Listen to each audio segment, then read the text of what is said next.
ప్రార్థన పైకి లేవాలి. సమాధానం మీకు కావాలి. మీరు ధన్యులు. ఎందుకంటే మీ ధన్యత యేసుక్రీస్తు ఇచ్చింది. యేసుక్రీస్తు రూపంలో మీరు ఉన్నారు.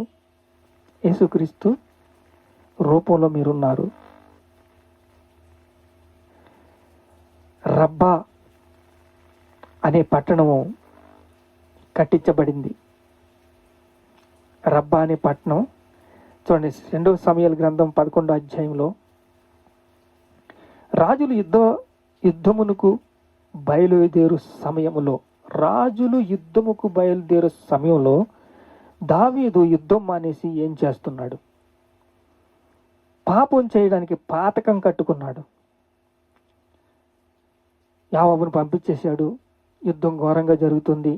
రబ్బా అనే పట్టణాన్ని ముట్టడి వేశారు. అమ్మోనీయులు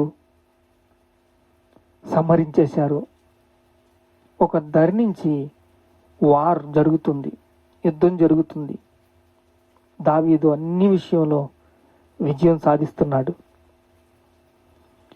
అమ్మోనీయులు అంటే మన శరీర తత్వము యోదోము వంశానికి చెందిన వాళ్ళు. ఈ అమ్మోనీయులు శరీర తత్వానికి చెందిన వాళ్ళు. శరీరానికి ఆత్మకు పొందు కాదు. వాళ్ళు మనలోనే ఉంటారు. ఇప్పుడు